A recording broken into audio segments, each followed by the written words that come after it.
welcome to another episode of the Dunker Spot. We are part of the Basketball News Podcast Network. I am your host, Nekias Duncan, and joining me, as always, is my co-host, Steve Jones Jr. How are you, sir?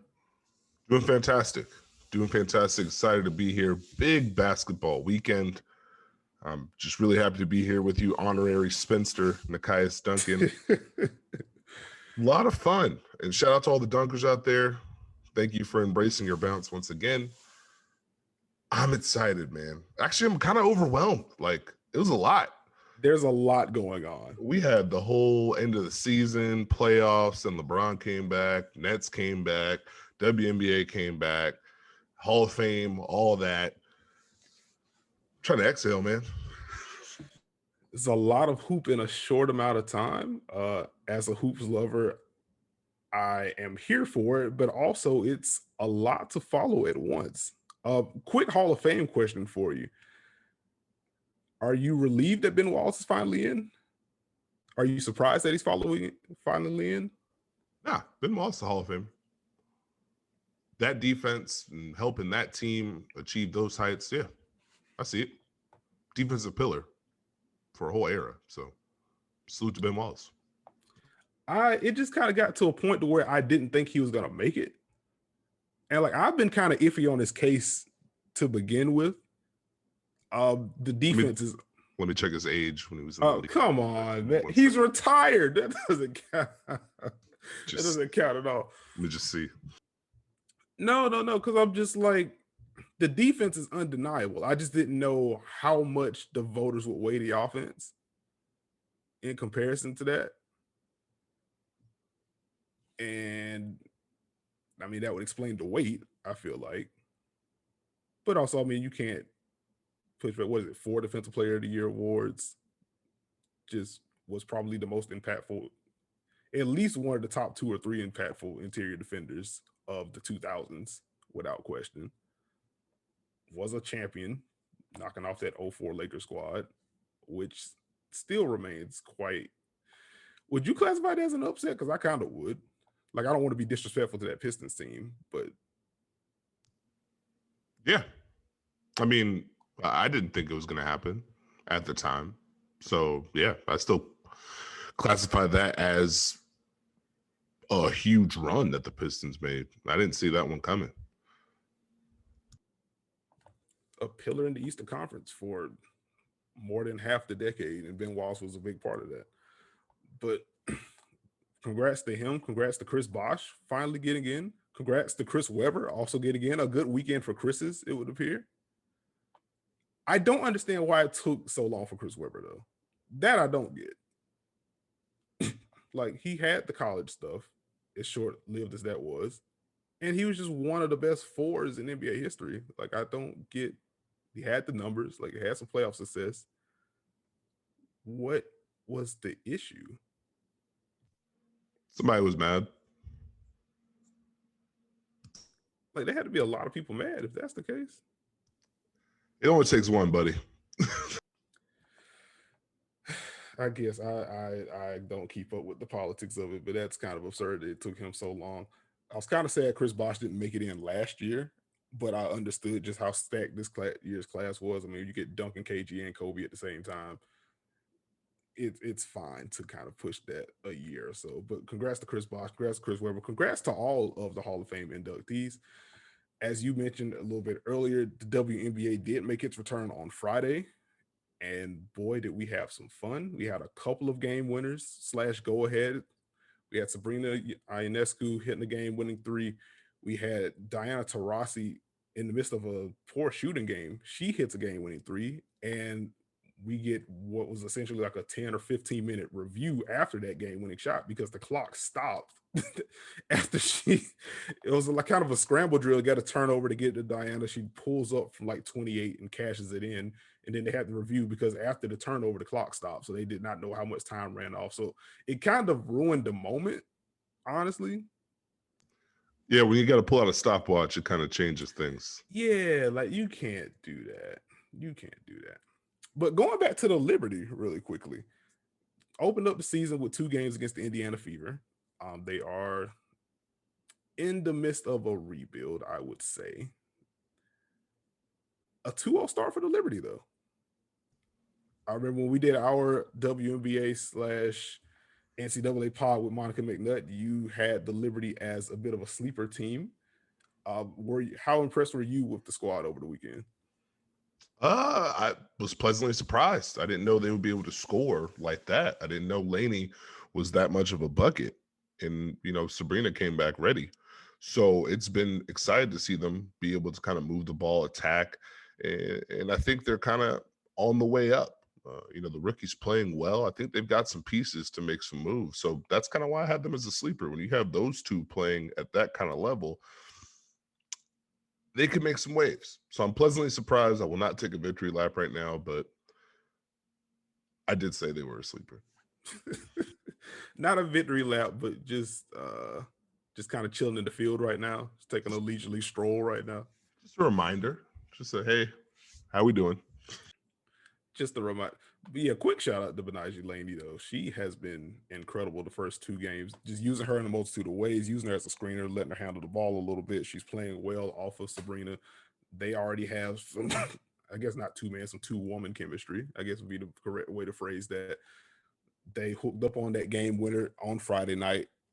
Some screening action, kind of get a pin in, run flows into some Chicago action to get a pull up 3 for Sabrina. I ended up breaking down that play and also writing about that play for basketballnews.com, just as a quick plug. But I've been pleasantly surprised. Like they were bad last year, but you can kind of see the skeleton of what they wanted to be. They were a team that wanted to play 5 out, spread it out, and just kind of bomb away. They didn't really have the personnel for it last year, especially with Sabrina only playing 3 games. She was going to be a driver of a lot of that offense. And also Asia Durr, who is still struggling with COVID. Just as a quick reminder that COVID is a very serious thing. She is reportedly going to miss this season as well. And her playing career is currently in question because of the health issues that she's had to deal with. So prayers up to her. Hopefully she's able to get back healthy, if not for basketball, just for a better quality of life. But you saw the sheets that Walt Hawkins was trying to establish last year, just as a spread it out team, 5 out. And now you get Sabrina in there that can make any pass in the book, can get to the basket, can pull up whenever she wants to, just kind of forces defensive attention. You have a center like Kylie Shook, who isn't a major scoring threat, but can spread it a little bit, sets physical screens. So that just kind of helps you unlock the guard play there. I see the vision. Now I need to see them against a better team than the Fever. But you can at least see what they're building towards. So you're saying this 2-game win streak was a stranger thing? Wow. I can't even hate on that one. That's good. Hey, I'm here. That's good. We got WNBA puns. I'm very proud. Do I get to yell yet, or should I just talk about the Connecticut Sun starting out 2-0? We can talk about the Sun. I'm surprised you haven't gotten to the Sky yet. I thought you were gonna fly right in there with that, but I'm right there. I'm right here with you. We can go Sky. Like, I don't have anything major to add on that point, except Candace Parker has fit in like many expected her to. Just her defensive ability allows Chicago to do a multitude of things, can play drop, can play more aggressive and pick and roll if they need to. She had, I believe, 3 blocks in that game and made many more rotations that kind of stilted the action for Washington. And they were missing some pieces, but she was flying all over the place defensively. And whenever she was able to grab a defensive rebound, just put the points on the board. Just her ability to grab and go and play make, or just go coast to coast in general, just unlocks a new dynamic for Chicago in transition. Because normally, last year, if a big got a defensive rebound, it's a quick kick out to Courtney Vandersloot or to Allie Quickly, and they kind of run the action. Now you have Candace doing that, and you have a Kalia Cooper on the wings. You have a Diamond DeShield on the wings. You have either Allie Quickly or Courtney Vandersloot kind of filling the wings.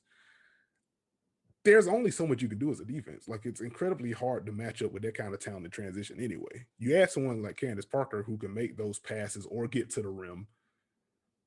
I don't know how you stop that. I just don't know how you stop that. All right, you got to make some quick decisions. And she was great off the break, leading the break for him. I thought the Sky's defense was really impressive. in that game against Washington. Obviously, the Mystics missing pieces, but they were active, disruptive, physical. I just like the way things are coming together. With Parker and Vandersloot together, should be fun to watch.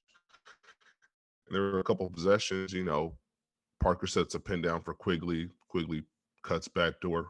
Candace pops. It's an open three. You're able to force the defense to make those kind of decisions and kind of move those pieces around. So I was pleasantly surprised by their debut and what they look like as quickly as it kind of came about. I'm trying to gauge it.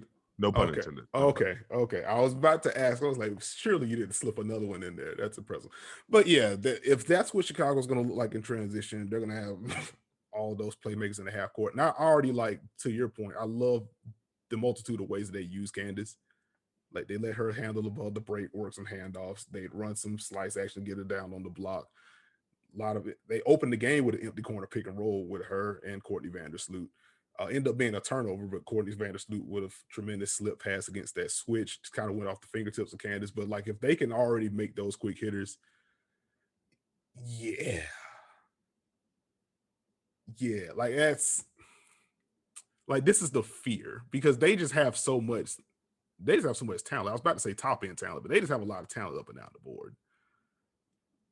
And adding a defensive player of the year, former MVP, future Hall of Famer to the mix, who can still make plays. And just to add to that, she also had the 3-ball going in that game. And she shot well from 3 last year. Like if that's also going to be a consistent part of her game, I don't know where you send help because of the collective passing. And if you don't send help, like everyone can score in some capacity. Pull up shooting, movement shooting, driving, posting. Chicago Sky look kind of scary. I mean, it's a game, so we'll see how the rest of the season goes. But that was as scary a debut as you can ask for if you're looking at the Chicago Sky and projecting forward. So they're going to take flight. Not as good as the Stranger Things one. I'll let you know. Just on the Sun note, they also started 2-0. Win against the Atlanta Dream on Friday, in which Jonquel Jones loudly reintroduced herself to the game. Missed a ton of time last season. Came back, did a little bit of everything. They were running some plays for threes for her. Worked the mid-range game. Atlanta had no answer for her. They also had no answer for DeWanna Bonner, who just kind of filled in the gaps. Relocated around the perimeter, had some nice timely cuts, ran a couple pick and rolls. They just sliced Atlanta's interior up. And that kind of continued on Sunday when they played the Phoenix Mercury. A little bit less Jonquel Jones, more DeWanna Bonner. Again, just kind of dominating action, kind of filling the gaps wherever she needed to. How many front courts can deal with those two? Not too many. Because like this was something that I think I tweeted about it on Friday. Well, I tweeted about it on Saturday. I was watching the game because I missed it live. Watched it Saturday morning, and I was just like, how many teams have the size to deal with that first and foremost? Like the size and the skill combination there is just kind of tough. Like I don't know. Because it's weird. Because like I even posted a clip on my timeline with Jonquel Jones where she grabbed a defensive rebound, pushed it all the way, goes like with a Euro step, absorbs contact, and finishes over top. And I'm just like, if that's your 5, good freaking luck. Like I don't know what you do with that. And then you have DeWanna Bonner who can just kind of flow around the perimeter, slice you up if you cheat anywhere else, and then get to the free throw line whenever you want to. So you have a security blanket there as well. And then you have solid guard play to kind of play off of those two. So maybe it might just be a blind spot on my part. Like maybe I just underestimated the kind of damage that the Sun could do coming into this year. It seems like you were sleeping on them, and they've got some great point guard play. Shout out to Bree January for continuing to do what she does. But I like what they do, and I think that it'll be different. I think I'd like to see them play a couple more games, but they definitely have the pieces to, I think, make some noise. Fair enough. Okay, now can I yell? Yeah, go ahead and yell at Bill Lambier, man. Okay, so I don't want to. I do want to yell at Bill Laimbeer, but I'm not going to yell at Bill Laimbeer. First and foremost, the Seattle Storm are really freaking good. Breanna Stewart is really freaking good. Ezzy's good. Jewel Lloyd is good. Sue Bird is still good somehow. I was a little bit worried towards in the second half of that game where she suffered what looks like, I don't know if it was like a foot or an ankle or something, but she ended up staying in the game, kind of shook it off or whatever. But Bang Seattle, knees. Was that Sue Bird slander, by the way? no, it's not Sue Bird. I was trying to remember the play. You said somehow. Still I mean, good somehow. yeah, she's what, 40, 41? Like, that's not a diss. Like, it's impressive that she's still impactful at this age. That was not slander. You're not about to set me up with Sue Bird like that. Come on now. Oh, slander. Continue on. That's not. I'll be very clear. I am not slandering Sue Bird at all. It is legitimately impressive that she's still rolling. But anyway, the Storm are really good. Just an elite offensive team.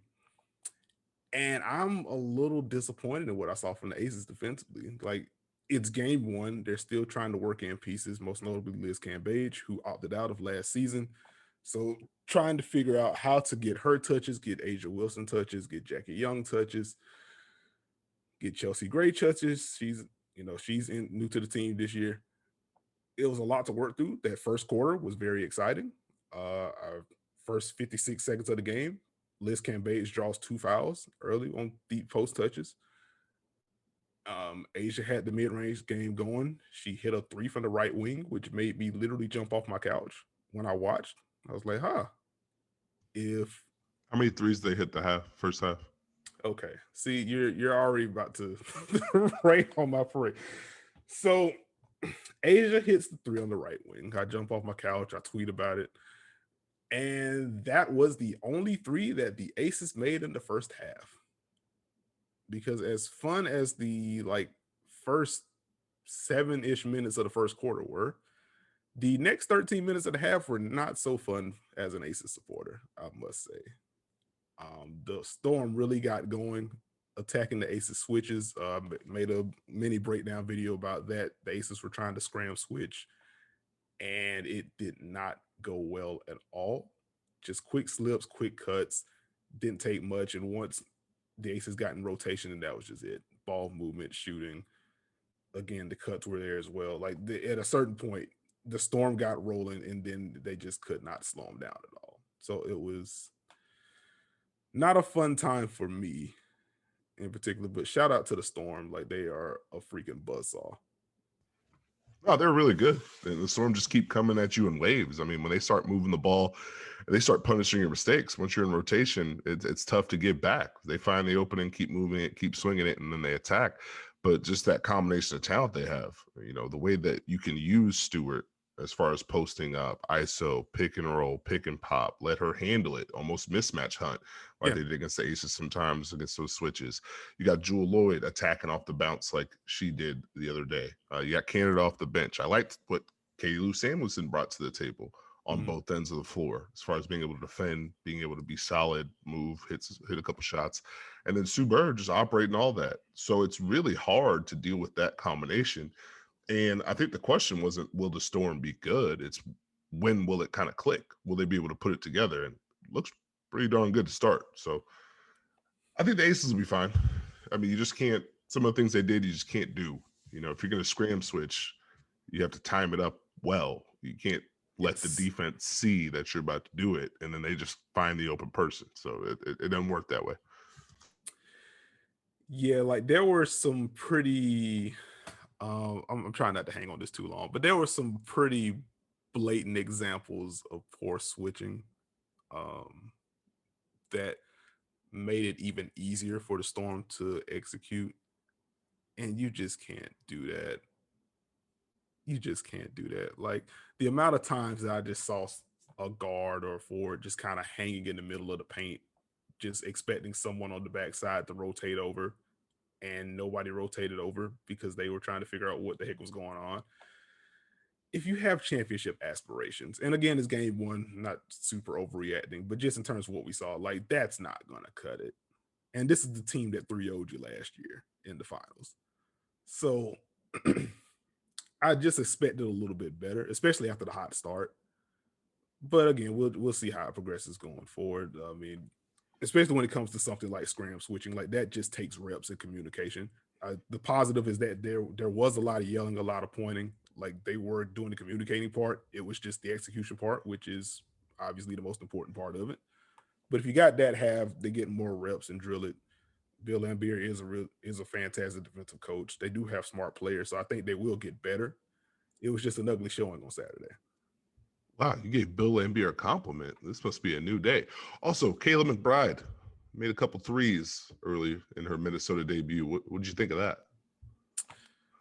I'm glad that she can knock down shots again. That's very cool. Very cool. Would have been nice to have last year, but that's all I got. Moving right along. Side note, scoreboard watching. Looks like the Thunder did it. Did the Thunder actually win? We were recording a little later than usual on a Sunday night, just to peel the curtain back a little bit. But the Thunder have won 117 to 112. How about it? There you go. And hey, this is the dunker spot. You got to be on point. Nekias Duncan. Absolutely not. Absolutely the heck not. No, we're just gonna Euro step right past that one. We are nearing the beginning of play-in time. The play-in is pretty much settled. We have Boston and Washington in the East. We have Indiana and Charlotte in the East. We have San Antonio and Memphis in the West. And it's looking like we're going to have Golden State and Los Angeles in the West. Where would you like to start? Let's start in the Eastern Conference. Let's mix it up a little bit. I'm excited about this play-in. Right? You know, I think it's great. Obviously, you have more teams involved, more teams able to fight. But I think it's interesting. The teams that made it, they get that extra week to rest, recuperate, get some actual real playoff prep in. A lot of people say the top two seeds are at a disadvantage, which I can understand compared to everyone else. They also get the rest, but their playoff prep is kind of normal turnaround time. I mean, in a regular season ends on Wednesday. Right. You got Thursday and Friday, and then you're playing game one. So it's not too much different. But it'll be interesting to see what kind of product we get once the real playoffs start. But let's talk about the play-in. All right. You want to start in the East? Let's start with the 7-8. We have Boston and Washington. I will open with a very vague question. What is the most important matchup for you in that game? The most important matchup is going to be who Boston uses Marcus Smart on. Do they put him on Beal? And who guards Russ? That's the one for me. Who would you put Marcus Smart on? I put him on Beal. That was going to be my thinking. I say you put Smart on Beal. You just hope that he fights over it, doesn't get himself into foul trouble. Just bother Beal, because Beal is going to be your 3-level scorer. Like, he's going to be the most dangerous guy you have to worry about. You're going to dip under screens against Rust. You're going to send your help at the rim when he gets there. Fly out, contest threes when they go up. If Russ beats you with the jumper, then you just kind of tip your cap and get ready to play whoever the winner of the 9-10 is. But I would not let Bradley Beal dictate terms. He can't go off, because if he goes off, you're sending extra attention to him, and that's allowing Russ to play like 4-on-3. And you can't do that either, just from that perspective. So I think you have to shift your attention to Beal on that point. Well, here's the question. If that will put Kimbo on Westbrook, do you worry about the post-ups, the attacks at all? I worry a little bit, but I worry a lot less than I would if Kimbo was on Beal, or if they had Tatum on Beal and then they had Kimbo elsewhere, and then they just kind of go mismatch hunting from there, and you have to send extra help anyway. So I think just having it kind of straightforward that way, having Kimbo on Russ, You just kind of take your lumps. Again, you're going to dip under screens, dare him to shoot anyway. You're going to be able to rotate off, kind of close off the paint whenever you need to. And I think you just play it that way. Like, there's only so much you can do with Kimba to begin with defensively. So I'm not going to further complicate things. That makes sense. But Tatum is interesting because you could put him on one of those two, and then you could stay home. Hopefully, you can stay out of foul trouble. What do you think Boston can accomplish in their current state to get this done? As far as moving out of the play-in, or just in this particular game? Winning this game, punching their ticket, going home, and trying to figure things out. Like, I guess while we're on Kimba, Kimba's gonna have to do he has a lot of responsibility on his plate now. I mean, with Jaylen Brown out, Jason Tatum's gonna need somebody to take the pressure off of him.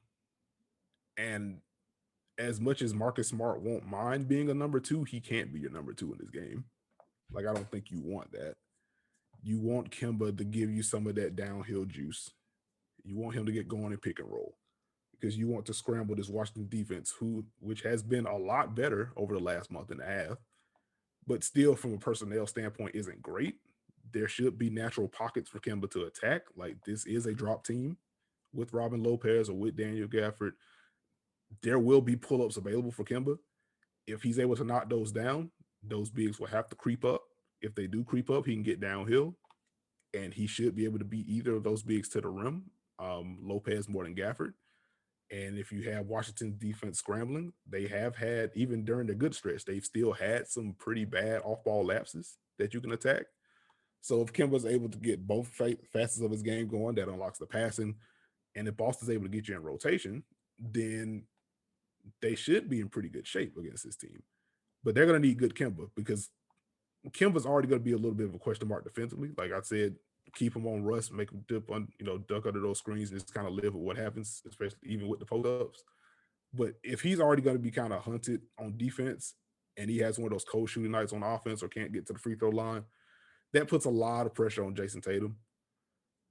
And Jason Tatum has been really freaking good this year, but no Brown, poor Kimba against that kind of scoring backcourt with Russ and Bill, that's a tough ask. So I think Kimba's the question for me. Like, he has to bring it. Well, I mean, that's the other thing. Washington just keeps coming. I mean, salute to them for even getting to the 8 seed from where they were. I mean, to actually get out right. And I mean, even in the game against the Hornets, they're down early, and all of a sudden they swing it, turn around, they're winning, because they don't stop. I mean, even if it's Robin Lopez and Ish Smith leading the way, they just kind of keep fighting. They keep playing offense. Hopefully they can get enough activity on the other end and beat you, which makes it tough in a single elimination format, quote unquote. Who do you think swings it more, Davis or Fournier? Ooh, this is a good question. I'm on a heater. I respect it. I would probably say Fournier,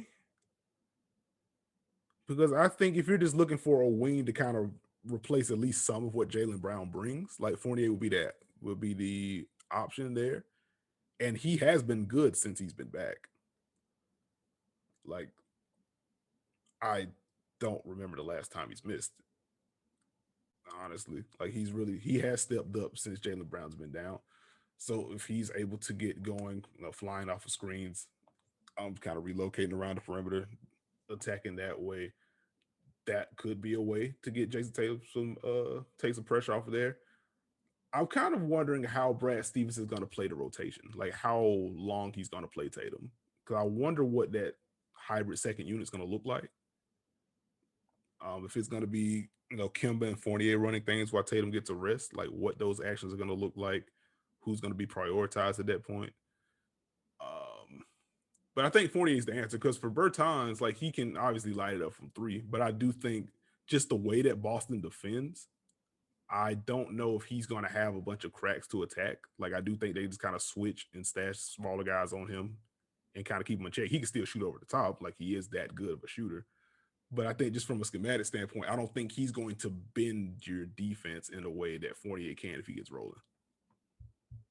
That makes sense. I mean, Boston's going to have to move the ball regardless of who the lineups are, especially with Jaylen Brown out. They don't have that movement. They've usually struggled if they're not creating shots for each other. It's usually tougher for them. So it'll be interesting to see how they handle that. It should be a fun one. I think that should be a fun match to see both sides kind of compete. It'll be interesting to see who comes out on top because you could see Boston being able to pull this out. You could also see Washington on a run, going ahead, just taking this one. Let's go right there. Actually, who do you have winning this Washington-Boston game? I'll go Washington. I'll take Washington. I think they have momentum. I know some people doubt that, but I think they've got a belief, and I think they're going to go ahead and probably win a tight one just because of the two they have. Keep it close, win it in the fourth. Ooh, okay.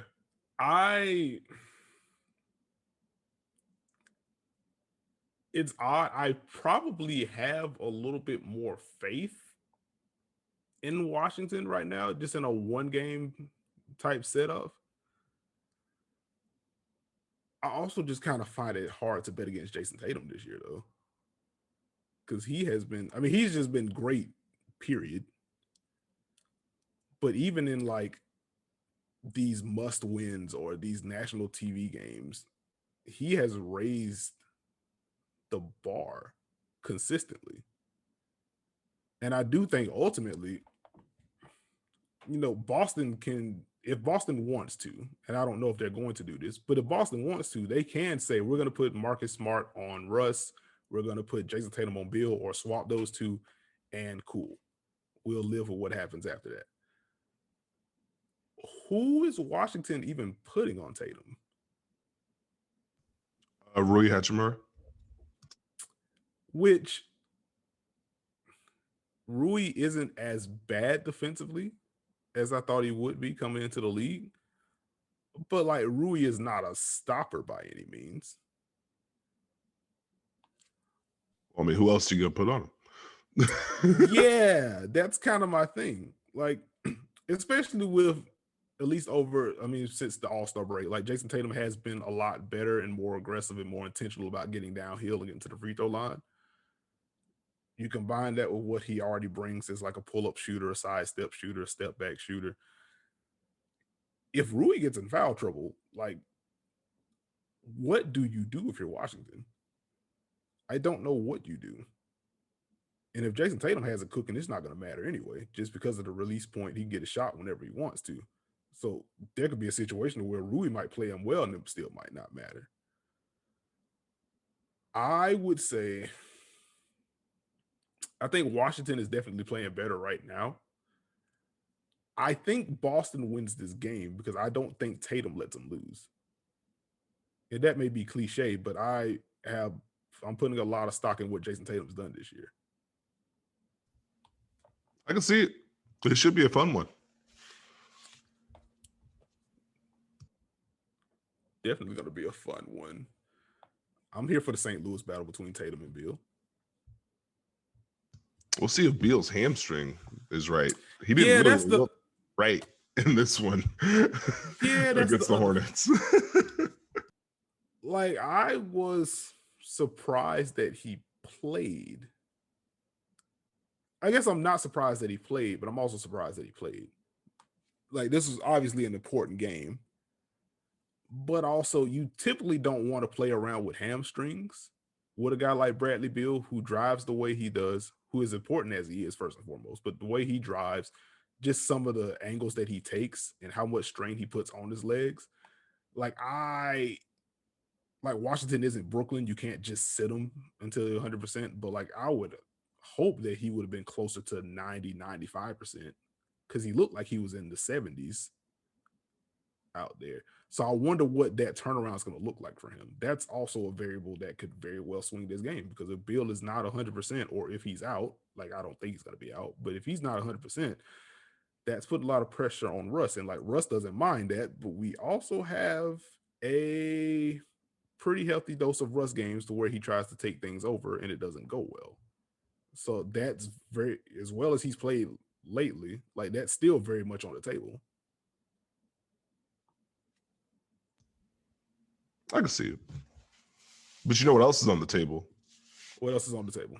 The Indiana Pacers. I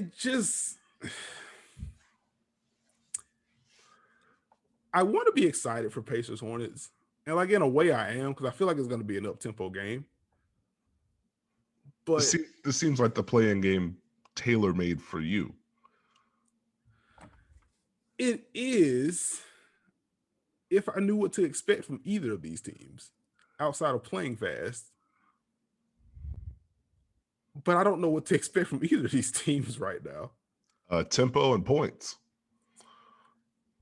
Go ahead and buckle up. I mean, for everything we said about Indiana, they've been scoring the heck out of the ball. They have. And Sabonis is back, and he's been playing really well. So that he has. You got Sabonis, you got LeVert going, TJ McConnell, always can flash a 15 assists game. I think he had 17 today. Brissett is just driving and scoring. So they're fun. And the Hornets, they're going to get up and down. This is true. And to that point, I still don't really know what either of these teams are doing on defense right now. Well, neither do they. Yeah. That's a good point. So a lot of points are going to be scored. The pace is going to be up. The pace is going to be up because the Pacers in it. But anyway, the pace is going to be up. Good shot. It's a good shot. I'm sure we'll be saying that a lot during that game. I guess my question to kick things off is, if the game does get close, I mean, the game does get tight towards the end, who is Charlotte running their offense through? Oh, they'll run pick and roll. They got 3 guys they can initiate with, play out of it. So it'll be either LaMelo, Rozier, or Devontae, depending on how it's going. But run pick and roll, see what you got. Maybe one of them will get a pull-up going. Maybe the defense will help you get a kick out and play out of it.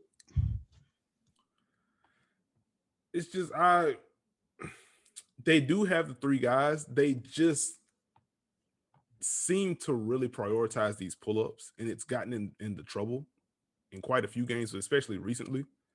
When the well goes dry for Devontae Graham, when the well goes dry for LaMelo Ball, who isn't shooting as well as he was before he went out, that's putting a lot of strain on Terry Rozier. And as you mentioned, Indiana does have a lot of guys rolling right now. Like, at bare minimum, they could just dump the ball to Domantas Sabonis and he could just mash dudes. Like, I don't know who Charlotte's answer is for Sabonis right now. It's Cody Zeller disrespect. Is it Cody Zeller disrespect? Like, he's good, but like, he's not Sabonis strong. He's not Sabonis good, and he's also not Sabonis strong. That's Bismack Biyombo disrespect. If Bismack Biyombo is closing games for you, then that might be a bit of an issue. Like, there's an easy hack there. And like, if you're talking about running pick and rolls and getting things going, like, I feel like he's going to hinder the spacing a bit. Well, what's the difference between Biyombo and Dwayne Dedmon?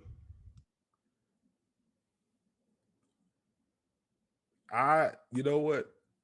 I'm not taking this bait. Absolutely not. First and foremost, I think it's fair to say I think Dedmon's better than Bismack Biyombo. What's the difference? What do you mean? What's the well? One of them has hands. We could start there.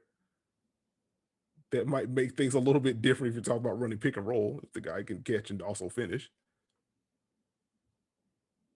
What do you? That's not how that works. Absolutely not. Anyway, Euro stepping over the Dwayne Dedmon shot. I think late game, it's going to come down to late game offense for Charlotte, because it is just a lot of pick and roll and pull ups. And I wish they had a little bit more downhill juice.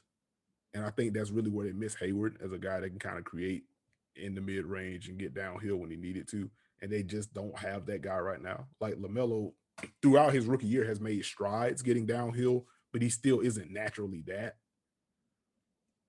So with Indiana being comfortable, I say comfortable, not necessarily good, because Lord knows they haven't been good, but being more comfortable switching, I think that is the game plan to kind of keep things in front for Charlotte because they just don't have those natural drivers to bend your defense that way. I think it can get kind of tight down the stretch. Like if you're asking me who has the edge, like I would probably lean Indiana in this matchup, honestly. Whose defense do you trust? You have Indiana, who loves to go over and be overactive. You have Charlotte, who can be active and disruptive, but also can miss rotations. So, whose defense do you trust in a win or go home situation? Uh like I probably trust Indiana's a little bit more, which doesn't really feel good to say because in a vacuum, I don't really trust their defense. But I think I do trust Indiana's more. If for no other reason, then I do think they're going to have easier avenues to score on the other end in the half court, and they should be able to set up their half court defense. If they can kind of see what's coming at them, I think they'll have more of a prayer than Charlotte would. Because I think even if Charlotte's tight on their rotations, Indiana has a guy like Sabonis that can just kind of break whatever they want to do anyway, just because of what he brings as a post up threat. So I probably lean Indy there on the defense discussion. Okay. So, you're taking the Pacers in this one. I think I'm going to take the Pacers in this one. Hurts my heart a little bit, but I think I'm going to take the Pacers in this one. I'm going to go with the Hornets. I feel like there's a zone somewhere they'll come up with. They're gonna throw everything. They're gonna throw everything out there. I don't know how it's gonna work, but I'm gonna go with the Hornets in this one.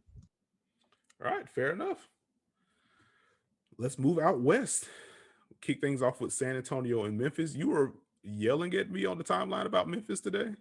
Do we want to dig into that? Nope, I wasn't. Oh, okay, fair enough. We'll let it ride there. I am oddly excited for this matchup, and maybe that's just the nerd in me. Actually, before you go, I'm gonna re-ask a question. Okay. Does Memphis want to deal with Pop in a one-game series? I'm a little bit worried about what Ja might see. Whole lot of drop and It's switches. yeah, like just going back to the Warriors Grizzlies game on Sunday. I've seen defenders go under on Ja. Doris Burke even made the comment that Golden State was kind of displaying a level of disrespect with how deep they were dropping against Ja. They gave him absolutely no respect beyond the 3-point line. And it just kind of it was kind of startling to see just how much they didn't care about him shooting. And to Golden State's credit, he didn't capitalize. Like it was a very odd game for Ja. He was still able to drive against those unders sometimes. Um, Getting to the paint, did draw some fouls, but ultimately it hurt the offense. The offense really struggled through three quarters. I think they had a 75 offensive rating through 3 quarters in the game. Like not only could Ja not really gain consistent traction and force rotations, they also weren't knocking down shots from the perimeter, and they're not a great 3-point shooting team anyway. So I would imagine Pop / San Antonio is going to have the same blueprint. Like, hey, we're just going to dare Ja to beat us with jumpers. We're really going to dare him to beat us with jumpers. Like we already have an interior defender in Jakob Pertl that can roam the rim and swat shots. Not the strongest dude, but at least a guy that could probably bother Jonas Valanciunas on the block. And again, if you're just ignoring Ja the way that Golden State did, you can also just send help on those post-ups if you feel like you need them. They can just kind of muck up those actions. This could very well be a danger zone game for Memphis. Well, I mean, that's the interesting part about Ja Morant. We've talked about it as the season's progressed, because what Golden State did is not much different than what Milwaukee did to him earlier this season, is where they just said, hey, do whatever you want. literally, I'm gonna stay at the free throw line. If a screen comes, I'm gonna go under, and you can figure it out. Now, Morant actually showed progress during that 2-week stretch as far as, oh, you guys are gonna do this. I'm gonna take the pull up, take the step back. He didn't necessarily have that confidence and juice in this situation, and that still kind of feels like the next step for him to take to kind of hit that next level. Because the tough part is we can nitpick and talk about that, but he's still good at getting in the paint. He's still good at creating plays despite Right. the defenses treating him like that. It's just going to be interesting to see in this situation who's going to step up. You got a great starting lineup. Can you get your bench going? Can they handle the minutes changing? Which guys you going to go to? Because at times they almost have too many options, where you have Bain, you have Melton, you have Clark you can go to, you got Tillman you can go to. Who do you mix and match in that type of scenario? So it'll be interesting to see how Memphis handles that, especially having to fight to get to where they were, having this game. And now you got one shot and you're out. Again, this isn't their first time in this scenario. So it'll be interesting to see. I think San Antonio, it's hard because they had so many games in such a span that I feel like we haven't really seen them in a long time. Like, it's been the Spurs, but not all their pieces have been together. They're just trying to get through it. Like, hey, we're 10. Right. We'll see you guys later. So, but you have DeMar in that type of scenario, and I'm sure Dylan Brooks will guard him because they make Dylan Brooks guard everybody. Yes. And he actually did a heck of a job early against Steph Curry. But once that bottle pops, it's not much you can do about it. Right. But it'll be interesting to see. I think with San Antonio, they can go with those smaller lineups, and they could probably use their guards as screeners, try and create some mismatches for DeMar, and then maybe muck the game up on the other end, contain the paint, force those threes. And I want to see how Memphis responds, because we've seen them go up and down the ladder. We've seen the good, we've seen the bad, but this is where they're going to have to really kind of make it happen in a scenario against a team that's going to put pressure on them. The Spurs defense hasn't been what it should be. If it was, they'd be higher up. Right. But they can score, and they should have at least some elements of game plan defense to make it tough. Yeah, I made the I asked the late game question in regards to Indiana and Charlotte. For Memphis and San Antonio, like that's gonna be tough. Again, like what does Memphis do late in games? Because as good as Ja Morant is in a vacuum, he still has yet to figure it out consistently against those unders or against switches for that matter. So the go-to guy, is it Valanciunas? Like Dylan Brooks wants it to be Dylan Brooks. I don't know if it should be Dylan Brooks. It's got to be Ja. He's got to stir the drink. Memphis has had their fourth quarter benches this year, but he has to stir the drink and open those plays up for those guys to make, or at least make a play, and then someone else can cook. Something like that. If it's just, Valanciunas has been great, don't get me wrong, but please give him the ball. I'll take it. I feel that. And on the other end, and this is also why the matchup intrigues me, because while DeMar DeRozan is very good, and I have my questions about Memphis' offense, I don't have any questions about Memphis' defense. Like they do have the bodies to throw at DeMar. Most of, like Dylan Brooks, as you mentioned, is a good on-ball defender. He has to stay out of foul trouble. That would be pretty important to him providing that kind of impact. But he can bother guys. He can get into the chest. Like he's had battles with DeMar before. You can throw a guy like Kyle Anderson on him, on DeMar DeRozan, if you want to. Kyle Anderson is also a very good defender, as throws a little bit more size, a little bit more strength, so you won't have DeMar bullying you to his spots. He'll at least make him work there. So I think this game ultimately is going to come down to late game execution, but this can really be won in transition. If either team has turnover issues, then we might not even get to a late game situation. Like one of the most frustrating parts about watching that Warriors Grizzlies game was just how sloppy both teams were with the ball. And when either of them had like a 4 or 5 minute stretch of containing the ball, they either extended the lead or cut into the lead, cut into a deficit, because they were able to operate from there. So I think if San Antonio has turnover issues, I think Memphis could be able to push the ball with Ja. They have a lot of smart players, know how to field, know how to cut. That shouldn't be much of an issue. And if Memphis turns the ball over, it's just not going to matter. Because if they turn the ball over, San Antonio is going to score, and Memphis already has issues scoring in the half court. So who you got? You got Memphis? I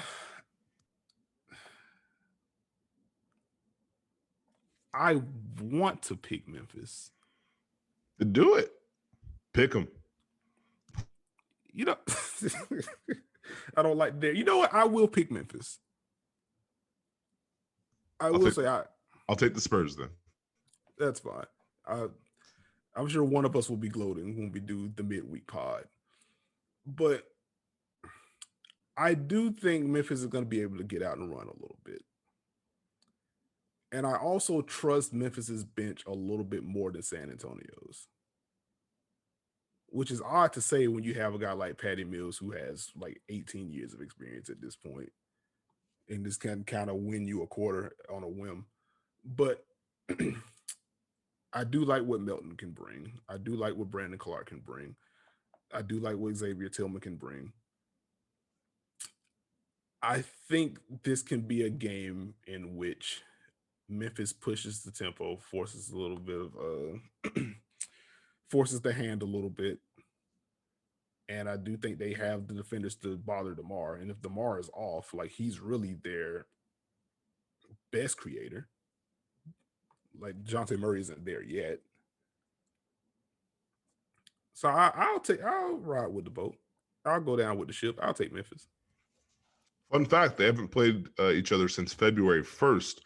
Do you know who the Grizzlies' leading scorer was in that game? Leading scorer in a February 1st game. Was it Valanciunas? It was your boy Gorgui Dieng. Now a member of the Spurs. Ah, interesting. How much joy did that stat bring you? Like minimal. Boo. All right, the real fun one. Golden State, LA. We got Steph, we got Bron, we got Anthony Davis, we got Frank Vogel, we got Steve Kerr. We have Lakers Twitter, we have Warriors Twitter. This is what the streets needed. This is also what the league needed. Oh, I mean, if I'm a TV exec, I'm gleefully happy. We get to play in and we get to kick it off with Steph and LeBron. Please, thank you. So what do you see? Because this feels like just a fun, quote unquote, narrative experience more than anything else. Yeah, I see a lot of good basketball players. That's a cop-out. But no, like I am interested to see how the Warriors match up with the Lakers. Like I want to know how they dole out the matchups. Because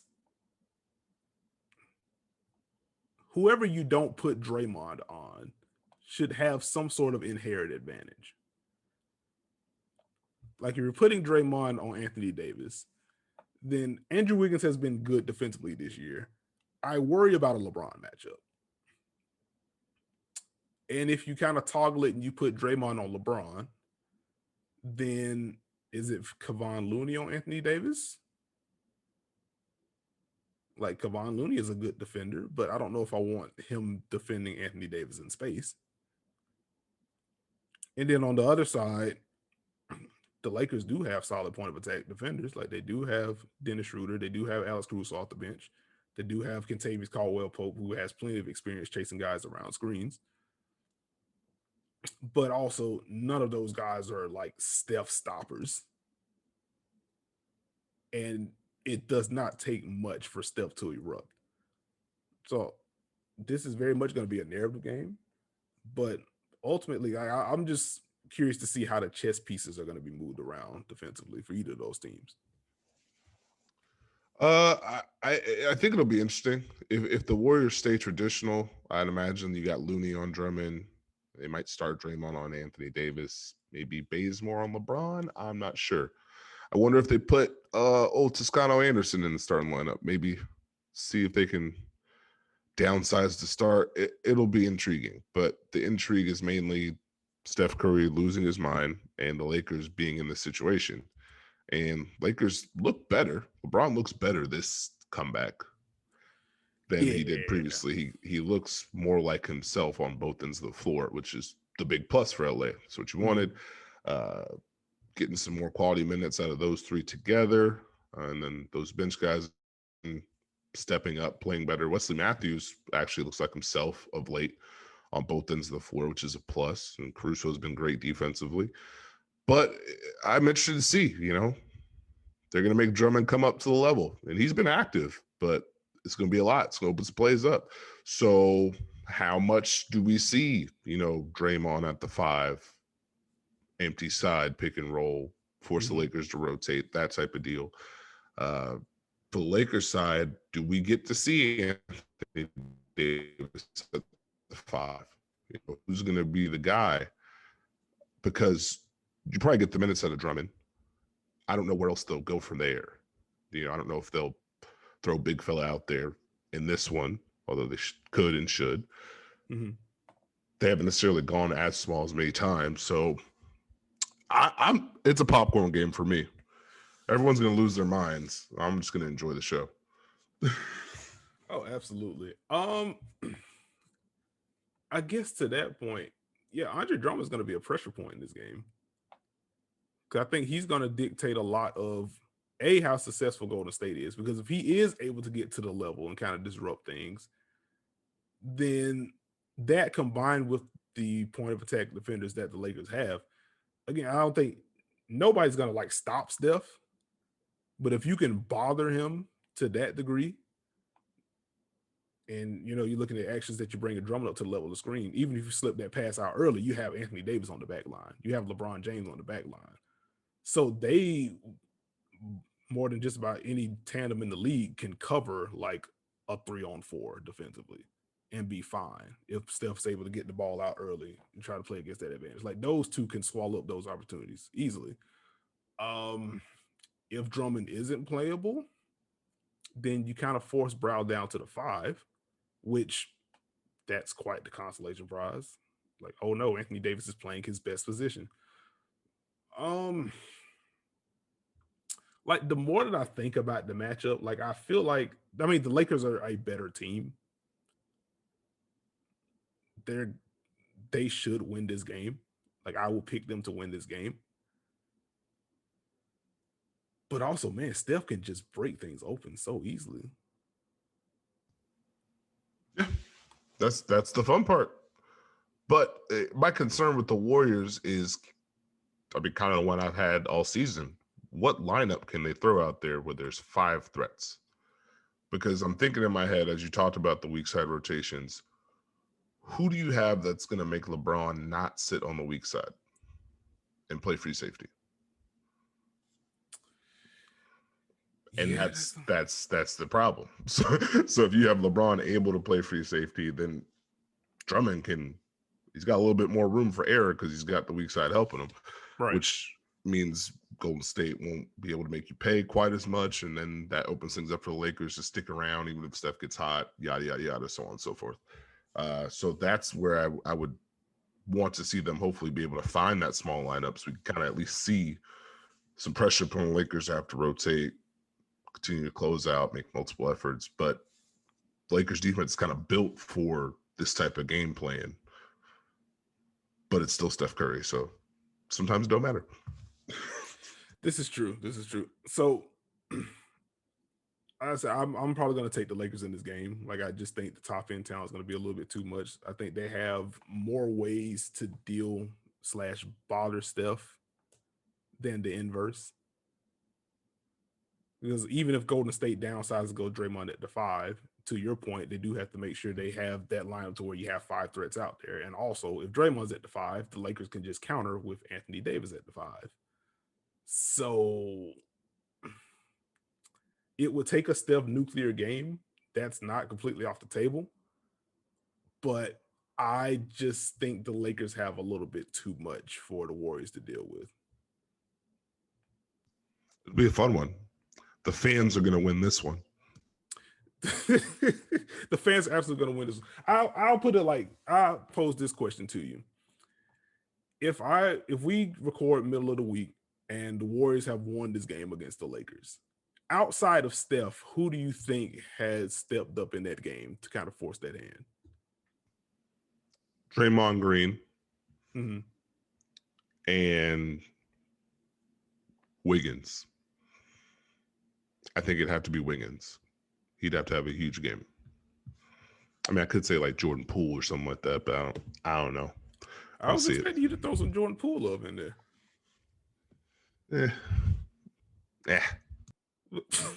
We're back to the Okay. It's funny. Like, my answer is probably going to be Kent Bazemore, because I do think he's the guy that you can stash in the corner on the wing. Like, if he would give you the random 14 off the bench. Is kind of my point. I think the Lakers will live. That's no offense to Kent Bazemore, but I think they'll live with him beating them. And Jordan Poole's been great. That was for comedic effect. Yeah, I got you. But yeah, that's kind of my point. Like, obviously, they're not game planning for Jordan Poole. Like, they're going to try to take away Steph. They're going to want to stop Draymond on the short roll. Like, Kent Bazemore is not forcing hard rotations, but because he is a guy that can snipe from the corner, he is someone that can kind of make the Lakers pay if they're going to send their attention elsewhere. So I think in a situation where the Warriors get that win, then I can see him being a big part of it. That's all I'm saying. No, I feel you. Also, public service announcement. If you see Looney or any sort of big man for the Golden State Warriors throwing a pass into the post, there's a screen for Steph Curry that's coming shortly thereafter. They've only been running post splits since 2015. I was still in the league when they started to do it. So just to let it appears some teams are not aware, just want to give this free service to you. The hashtag is also Big Mad. I was just about to ask, is this a Big Mad for you? Like, I was cracking up reading your timeline as this was happening. Because, like, I saw a tweet. I saw one of your tweets about the post split action in which Memphis completely botched it defensively. You tweet it, I see it, I retweet it. Like, maybe 2 possessions later, Golden State runs another one. And I think Steph sets a screen for someone and then kind of reverse pivots and then flies off another Looney screen and then gets a 3 and cashes it in. Because the first one was a miss. But the second one, he cashes that one in. I'm just like, oh, man, Steve's going to lose his mind. And sure enough, you tweet that clip out with basically the same thing. Like, I don't understand. It's a dead giveaway every time. Why do you think Looney's on the perimeter? He's not taking pick and pop threes. No, you should have an alarm that goes off and says, uh-oh, where's Steph? Yeah, like, Looney isn't picking and popping. If Kevon Looney is tossing an entry pass to Draymond Green, who is the other non-shooter on the floor, then surely they're not about to run a dribble handoff with Kevon Looney. Yeah, that bothered me. Yeah, I see. I'm just going to guess, and this is only a guess. I'm going to guess that the Lakers are going to have a better handle on the action than the Grizzlies did. They should, but I mean, they've been running it for so many years. I'm sure they'll catch them once or twice. Yeah, I mean, I would like that to be a case of great execution, not holy crap, where did Steph go? And that's what we saw with Memphis. Like, that can't happen. I think that wraps up the play-in. So let's just to wrap up, you have Washington. You have Charlotte. You also have the Lakers, and you have San Antonio. Do I have that right? I have Washington, Charlotte, San Antonio, and the fans. And that's such a cop-out. All right, that's fine. Well, then, I have Boston, I have Indiana, I have the Lakers, and I have the Grizzlies. So one of us is going to be happy midweek. We'll see. But we do have some series that are confirmed right now. Let's go back to the East. Let's talk Knicks Hawks. Let's kick things off with your Knicks. Oh, we're starting Knicks Hawks. I'm surprised. I thought you were going to go on a huge Bucks rant. No. We're going to save that. Let's go Knicks Hawks first. Well, I'll start with a question. Okay. Do the Atlanta Hawks have an answer for Julius Randle? February 15th, Randle had 44, 9, and 5 against the Hawks. April 21st, Randle had 40, 11, and 6 against the Hawks. What are your thoughts? It's funny because like this was going to be my question to you. Like this is my big question to coming into the series. Who defends Julius Randle? Because there isn't a great answer to that. Like I just from watching the film, I just don't think John Collins can do it.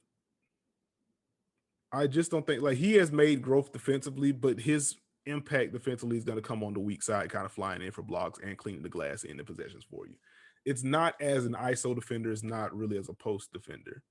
And you kind of need both of those elements to hang with Julius Randle. And as wiry strong as John Collins is, he didn't deal particularly well with the brute force that Julius Randle would drive with. He was really able to kind of lower the shoulder, get to the rim, or just hit him with a little shoulder chug and then go to his fadeaway.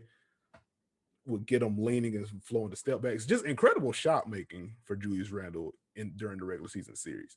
Like a part of me wants to believe like, all right, there has to be at least some regression because he was making some tough shots.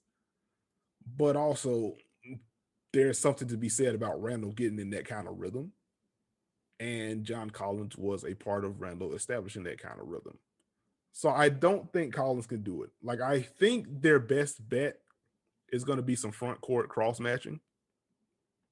I think Capella is going to be your better option on Randle. Just because I think it's equal or slightly more strength for Capella, but more than anything, he's just longer than Collins. And at the very least, if Randle wants to get into those pull-ups or those step backs, Clint Capella can bother him a little bit more with his contest. And I think you deal with it that way. And again, John Collins is a good defensive rebounder. So I think him versus Nerlens Noel, that's a matchup that he can handle. Just kind of battle on the glass and then pushing in transition, going the other way. But I think that's going to be Atlanta's best bet. Now, granted, the counter there, the Knicks were comfortable letting Randle run some 4-5 pick and roll. And what we saw in the regular season, like Atlanta did switch that. So I kind of worry about how they deal with that. I mean, I guess you can at least try to make them work a little bit. It doesn't have to be a soft switch.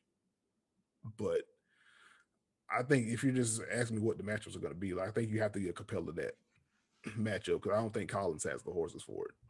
Very interesting.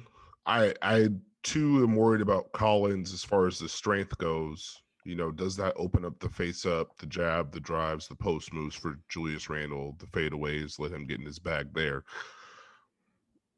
My concern, I think they open with Collins, but my concern with Capella is a couple things. I'm not in love with him defending on the perimeter. Mm-hmm. So you worry about the face up off the bounce game that Randle has improved at, which is why he did it. It also kind of reminds me of when I was in Memphis, we played Oklahoma City, and it was Zebo against Serge Ibaka, and Zebo just went right at Ibaka. Like it was fadeaways, left-hand drives, finish, just went right through him. They had to put perk on him, which that's a whole nother story. But I worry about that kind of deal happening. And then I worry about Randle in space. So if Capella's on Randle, and they will space Randle in pick and rolls, Capella's not always going to be the low man as far as defending. So you're not going to have that same drop presence. You're not going to have the same weak side rotations, which could open some other things up. So it'll be interesting. I'll throw a name at you that intrigued me. I don't know if he's the answer, but I think it's going to have to be kind of committee until you find something. Solomon Hill. I am intrigued with him as kind of like an innings eater. Like give us a random 6 minute, give us a couple of 6-minute stretches against Randle, see if you can bother him a little bit. I don't know if I want a heavy dose of that though.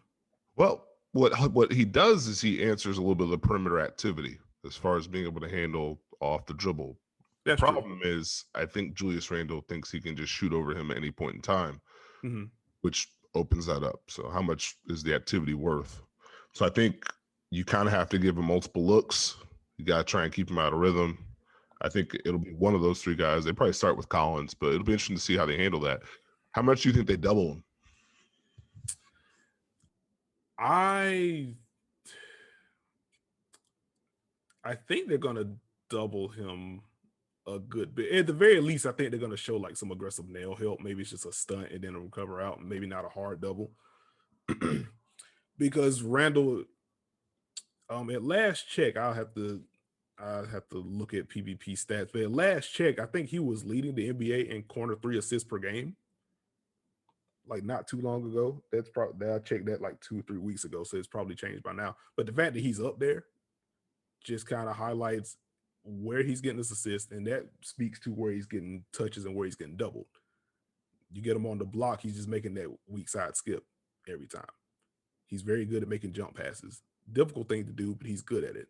So I don't think the Hawks want to give him too many built-in reads. Like I understand trying to force the ball out of his hands. I think it's going to be more, let me just show a body and then get out of the way just to make him think about some things. And if we can get Randall late in the clock, then the efficiency drops a little bit and we can end some possessions that we get going on the other end of the floor. Like I don't think it should be an automatic because Randall is too good of a passer and he's also too smart of a player, especially at this point, to just send him automatic looks because I think the Knicks are good at that weak side spacing, making themselves available. They'll mix in some random cuts from the slots and everything. So go ahead. Did you just say the Knicks are good at spacing and the cuts are important? We are making progress. All right, here we go. I don't think they're the 14.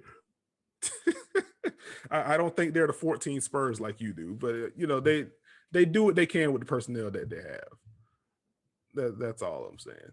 That's a slanderous shot you got up. It's all right though. Just want you to know that. Here's another question I have for you. How many guys do the Knicks have that can pull Clint Capella up out of a drop? I think the answer is like 1.5.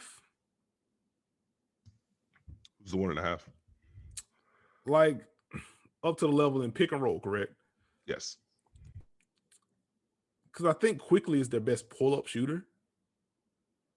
So I think Quickly can. And I'm curious to see how much they lean on Alec Burks off the bench.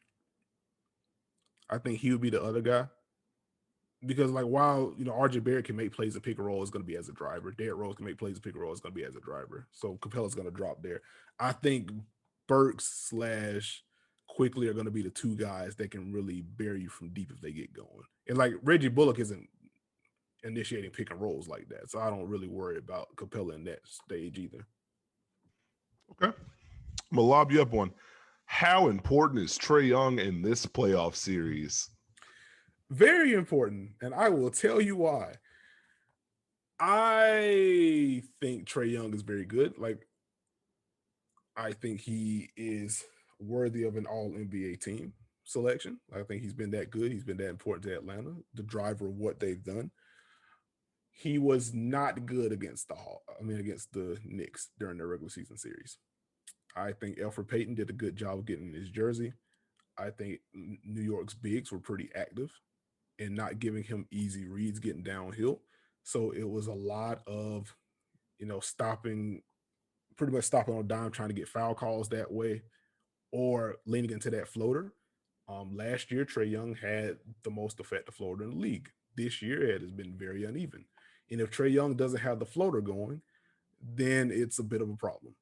Because the 3-point percentage, the raw percentage is always going to be a little bit underwhelming just because of the type of threes that he takes and from how far out he takes them. So it's hard to bank on that as an efficient source of offense per se. So he needs the downhill stuff, which is why the free throw rate is so important for him and why, with him being a small guard, the floater is so important for him, because asking him to get all the way to the rim, he has the ball handling ability and the burst to do so, but finishing over that kind of size consistently is a bit of an issue for him. So when you have Nerlens Noel at the rim, you need a counter, and that counter is the floater. But New York, during the regular season series, they were able to stay attached to his hip. And then when you have a guy like Nerlens Noel that can kind of chew up a little bit of space with his arms and backpedal so you can't get all the way to the rim, and you also don't have a comfortable floater, it put a lot of stress on Trey. So Trey is going to have to figure out a way to find that middle ground. He's going to have to really dig into the bag of trips to get himself free on the initial pick. And if he's able to get the pull up three going, some closer pull up threes going, that can make the big creep up a little bit more. And all he needs is a step, because he was still able to fit in lobs to Clint Capella whenever he was able to draw the big up. He was able to do the same with John Collins. Back to the Collins point, with Atlanta running double drag as much as they do, one thing I did notice, New York wasn't switching that first screen a ton. So I would normally expect like a peel switch or something with, especially with Collins, just take away that above the break three. But like they left that open. They pretty much dared Collins to shoot. They wanted to make sure that Trey couldn't get downhill and that the lob wasn't there. So I think even with something like that, Trey's going to have an automatic as in a passing read there to hit Collins on that. And again, if he can figure out how to get some cleaner looks as a driver, like I think he'll have some easier floater looks. And if the floater gets going, I think that's going to open up everything else. Well, I think the decision making, we've talked about it from Trae Young all year long. We've talked about the progress he's made, but with how the Knicks defend, they're comfortable being in a drop. Even if Noel starts closer to the level, he's dropping back, and the help may come from the strong side or the nail, depending on where the screen is set. So it's going to be up to Trae Young to make the right reads. He's got to make the right decisions with the volume of pick and rolls that he gets. You talked about the floater. Will he take the mid range? Will he take the pull up three? Get the late penetration, get the late lob. Because as we've seen during the stretch, when he leads the dance, he's dangerous because technically he can open everything up. He has all the tools in his bag, but he's going to have a lot of focus on those drives. He's not going to have a ton of space. So it'll be interesting to see how they loosen things up if they can get the Knicks out of that comfort zone of, hey, we're just going to do what we do. We're going to show the help. Body's going to be here. You got to make the right choice all the time. And I think that ball movement's going to be key. He's got to make the right pass when it's there, and Atlanta's going to have to attack those closeouts, keep the Knicks in rotation, find the open man. They have the lineups to do so, especially with Bogdanovich playing well. You have Lou Williams off the bench playing well. Gallinari every now and then can heat up. So they have the people that can do it. It's just going to be, can they do it consistently? Because the Knicks are going to help. You know that. But and if I'm the Knicks, I'm saying, hey, I have my defense set. I know what you're going to try and do. You guys have to beat us. And that'll be probably the back of the series. But I like how you mentioned the double drag, because the Hawks been running that a ton for Trae Young. Just two guys, let him get downhill, let him get some space and pick those defenses apart. I'm interested to see if Atlanta mixes in more slips with that second screen, try and give Capella a head start. And I'm interested to see if they kind of get some empty side pick and roll with how the Knicks defend, try and see if they can open some things up, manipulate the defense a little bit. So it'll be fun. And just to that double drag look, it's not always with Collins and Capella. Like they will mix in, they'll have Bogey as the first screener sometimes. They don't mind mixing in their guards there too, just to kind of force a switch. Or if you're not going to switch, that just adds a little bit more confusion. So that's going to be interesting to watch. Like I will say, just off rip, I don't anticipate Trey shooting as poorly as he did during the regular season series. Like even just going through the possessions that he had against the Knicks, don't want to take away anything from the defense, because again, they did pressure him well going over screens. They did stay on his hip. The bigs did do a good job. And Trey still ended up missing a lot of shots that are in his wheelhouse. And any sort of positive regression for Trey on the looks that he did miss could spell some trouble for the New York Knicks. I mean, he is that kind of game-breaking talent offensively. Just what he brings as a pull-up shooter, getting to the line, what he brings as a passer. As you mentioned, the Knicks are going to help. Like their defensive scheme is their defensive scheme. So you know where you're going to get your looks if you can get to them. And Trey has the ability to get to those looks. So I would still lean Hawks in this series. I don't know if that's, I mean, I would hope that doesn't classify as a hot take, but I would lean Hawks in this series. I already made my tweet, so You're Knicks have to win. So who's your X factor for the Knicks, for the Hawks? X factor for me overall is John Collins for the reasons I mentioned earlier. I do have a Knicks question for you. How much Elfrid Payton do you expect to see in this series? About the same 15 minutes a game, probably 10, 15. Because they're gonna want his defense against Mhm. Trae Young. So I don't imagine that he'll just be out, Mhm. but I don't think he'll get a very long run. First quarter, third quarter. Okay, fair enough. All right, who would your X factor be in this series? I still got Derrick Rose. I think this is a series where his shot making, his shot creation, him being a threat could help the Knicks. They're going to need him and or Burks and or quickly to be able to change the pace and score those baskets and make those plays. And then for Atlanta, it's got to be Bogdanovich. He's got to continue to play at this high level, make those shots. If he's playing that way, that takes less pressure off Collins and less pressure off Trae Young, and now you can kind of open some more things up. So I'm going with Bogdan Mhm. Bogdipovich.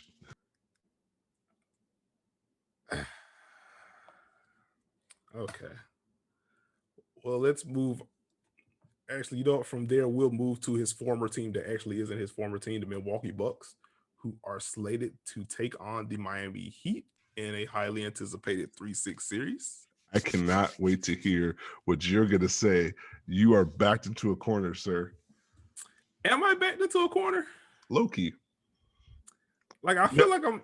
Your Eastern Conference champion is facing your Eastern Conference dark horse. You can only have one be correct, sir. That's true. But with that being said, I'm going to be correct in some facet, in some place. So, I mean, I am fine. If the Bucks win, then Bucks winning the East take us alive. And if not, then Miami is advancing. And I have no bones about that. So you're a hedge better. I see you. Okay. I'm not a hedge better. Like I think Miami is not in their most favorable bracket. I would not want to face Milwaukee in the first round if I were them. I'm sure. Well, I'm sure the team doesn't care. They're ready to face whoever they want to face. But I think from like let's say a fan perspective, it would have been nice if Miami were to win some of the gimmies that they dropped during the regular season, so they could get into that 4-5 bracket.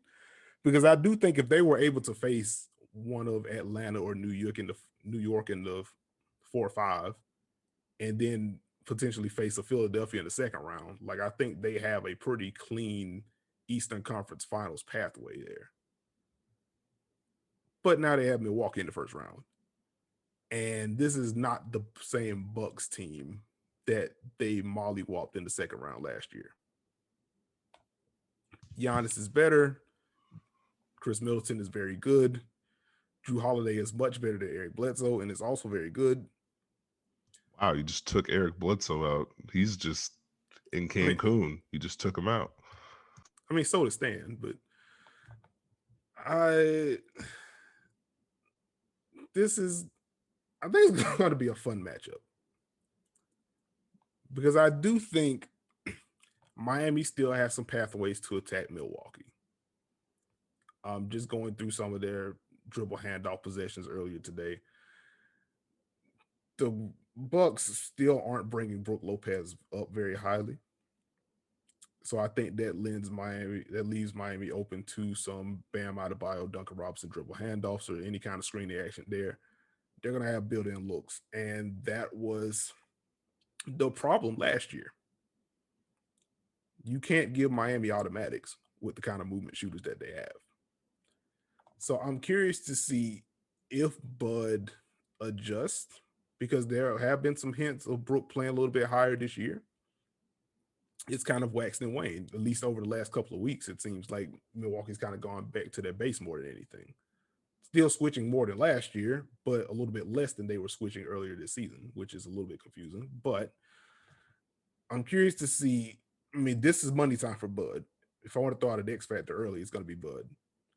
Because as much as I praised Milwaukee for switching things up this year, figuratively and literally, this is the time for those changes to take place. we are in money time now. So hopefully the reps that Milwaukee got during the regular season, doing more switching, showing a little bit higher in pick and roll, doing things differently offensively, this is the time to stick to those guns. Because I think ultimately you're going to have to switch against Miami because you don't want Miami to get you in rotation. So if Milwaukee proves that they are still willing to do that, this is their series to take. Because I do think they are a better team. They should have the best player on the floor in Giannis. They have more counters offensively, which is also kind of a problem over the last couple seasons. So this should be the series for Milwaukee to take. They just have to basically keep doing what they've been building towards this season. That's very interesting. Now, the one thing you said as far as Miami, probably would really love to be in that 4-5 matchup, but I think of the top three teams, Philly, Brooklyn, and Milwaukee, this is probably the one you wanted to face.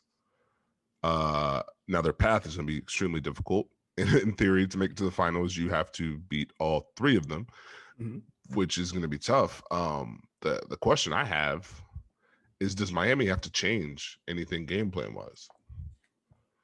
Yes, Drew is better. Drew is there, but do they have to change anything?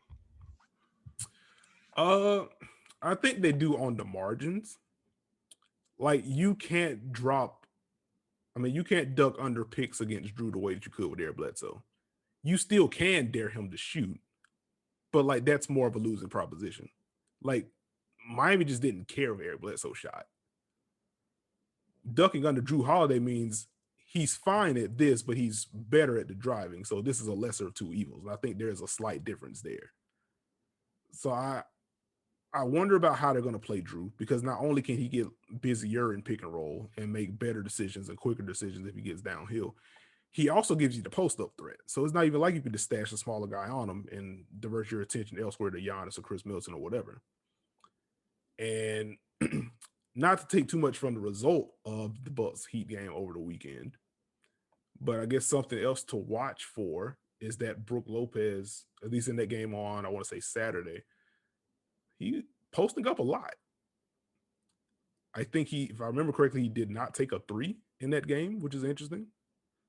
Not being purely used as a stretch five, a guy that can mash smaller guys on the block.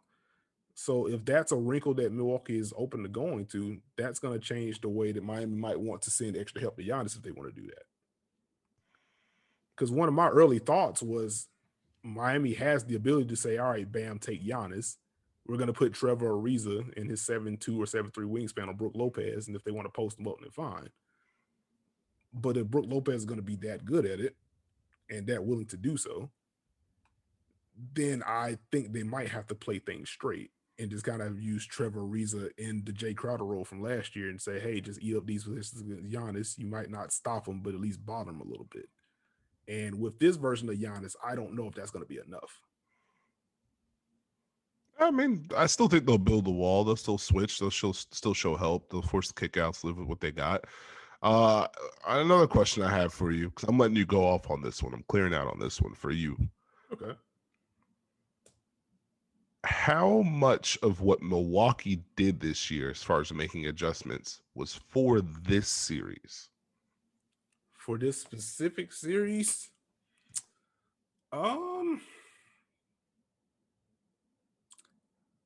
I would imagine that it weighed pretty heavily. Because with them losing to Toronto a couple of years ago, well, no, I won't even make that point. I'll say I think that recency obviously plays a part. And the way that Miami was able to bomb away, they got good stuff from Duncan Robinson. They really got some stuff from Jay Crowder. And I'm sure that probably didn't sit well with Milwaukee. And then just offensively, like Miami was able to kind of steal them a little bit with the way that they were able to build that wall. In 2 years straight of a wall being built against your best player, it's going to force some changes, or at least it should. I mean, the first year should have forced a change, but whatever. 2 years in a row, you have to do something differently. So I think that does play a part into it.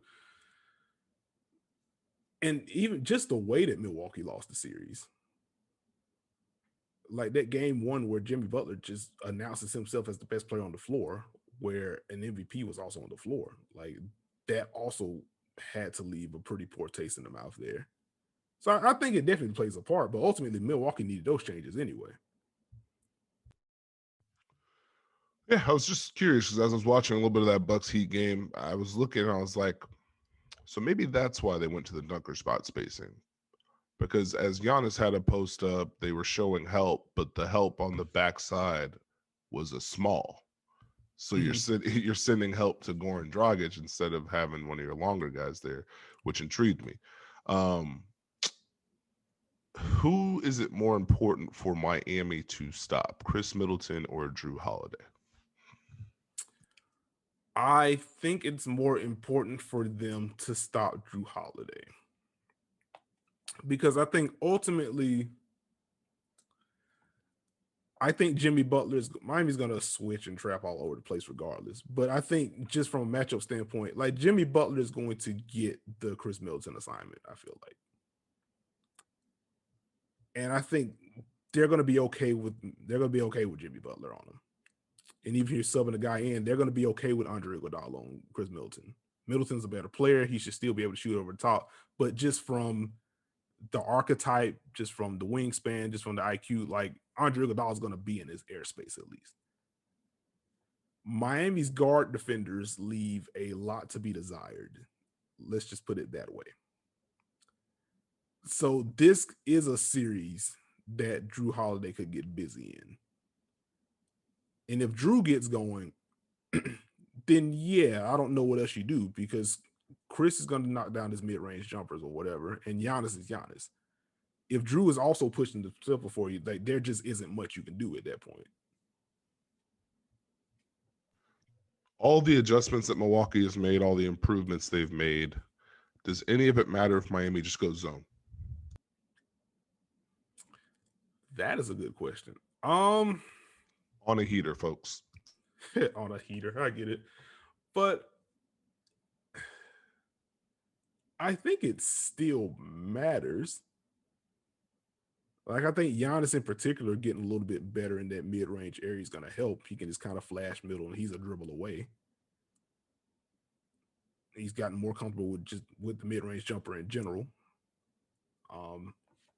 And I mean, it's also going to depend on where you place it. If it's not the middle of the floor, it's maybe the wing area. Miami typically puts their smaller guys at the edge of the zone anyway, so maybe that's kind of a switch, and you kind of force some help that way, and you can kind of bend it. So I think there are ways for Milwaukee to beat it. I think mixing up the spacing, just the alignment of the offense helped. I mean, that throws in some extra looks that they've gotten used to making, some different reads they've gotten used to making, having the guy at the dunker spot. So they're getting used to those like interior dump offs. So I think that would help against the zone.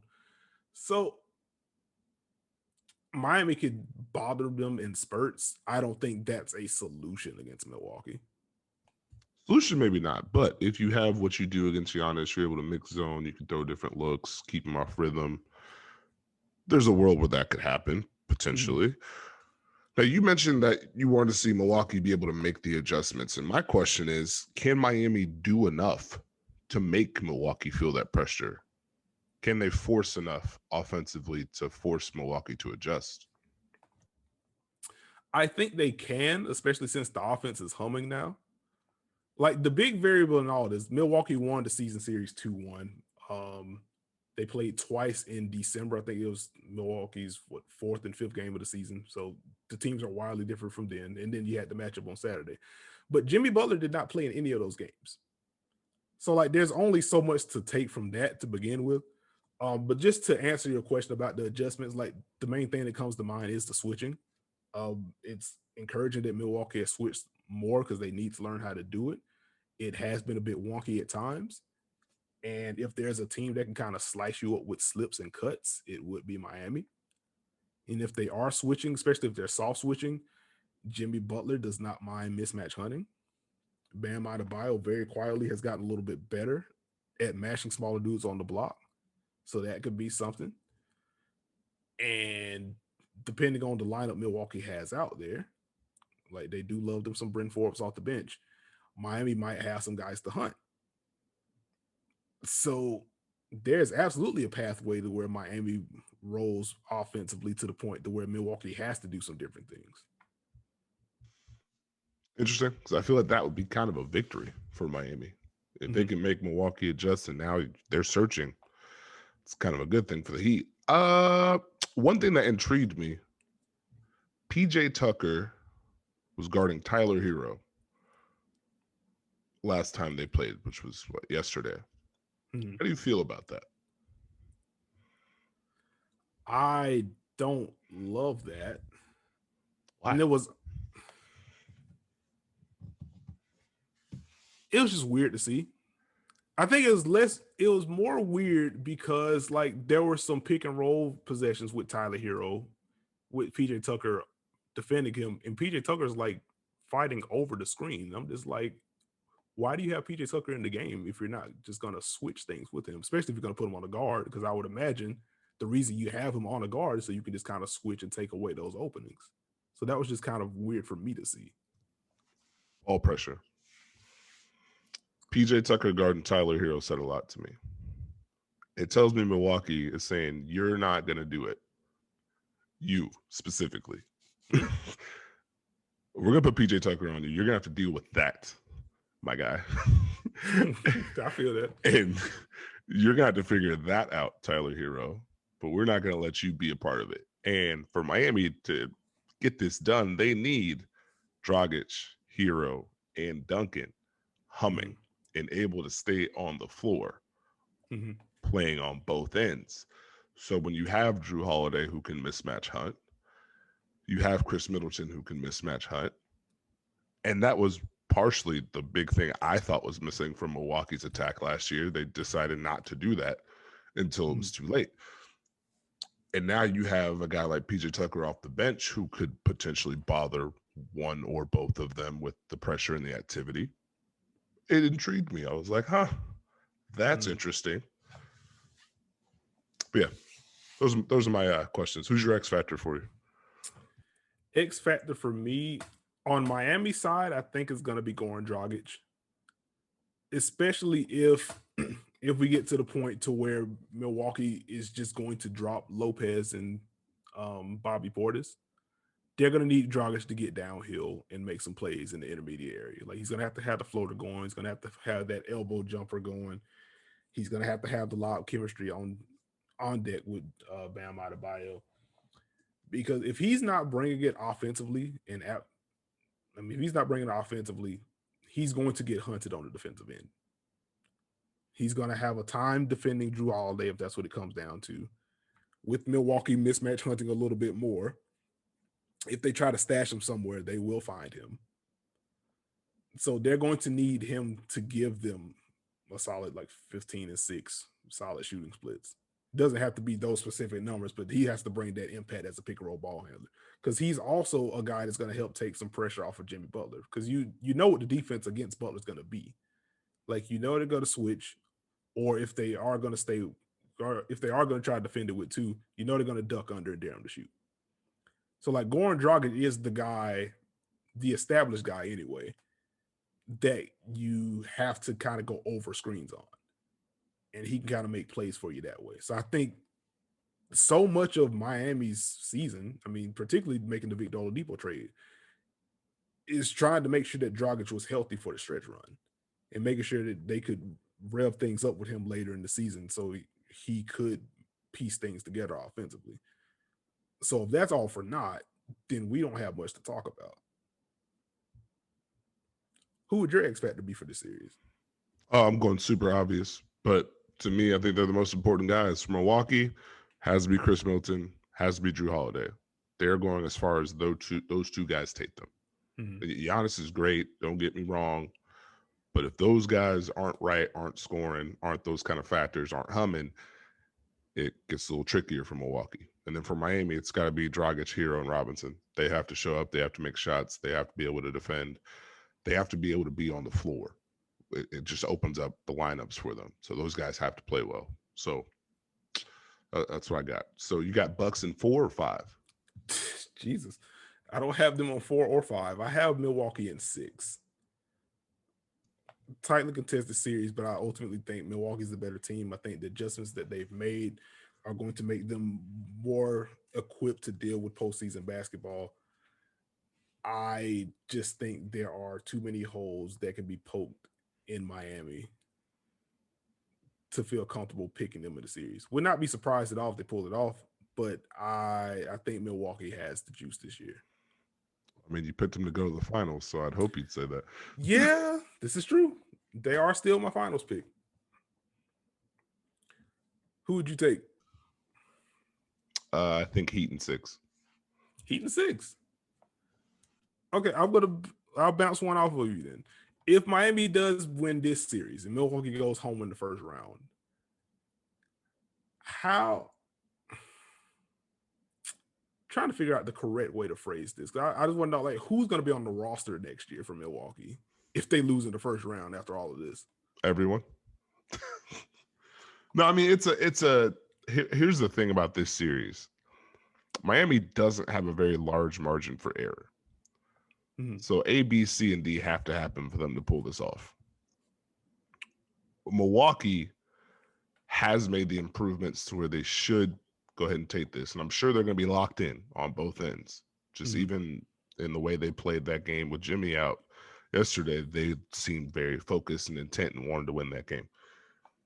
The only question mark becomes if Miami can lower that confidence level, if they can make it a dogfight. And that's where the game plan defense for me makes it interesting. The different looks they can throw at them. The zone. Keep them out of rhythm. Can you get Milwaukee into a mode where they're starting to think? And now they're having to make those adjustments and they're trying to figure out which one's going to work. And that's where I may think it swings.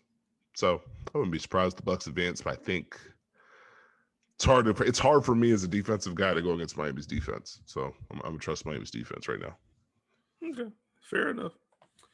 Like I certainly would not have an issue with Miami pulling this series out, but I do think ultimately I just think Milwaukee's better. I feel I have fewer questions in this particular matchup for Milwaukee than I do with Miami. And with that, I think we are good. I think all the games have closed out at this point. But we will preview the rest of these playoff series on a midweek episode. Steve, do you have anything else? Midweek what? It's a fantastic bit. Thank you for listening to this week's episode of The Dunker Spot. You can find us on Apple, on Spotify, on Google, Stitcher, Podbean, wherever you get your podcasts. You can find me on Twitter at Nekias NBA. You can find Steve Jones Jr. at Steve Jones 20. And with that, we'll catch y'all later on this week with even more playoff preview content.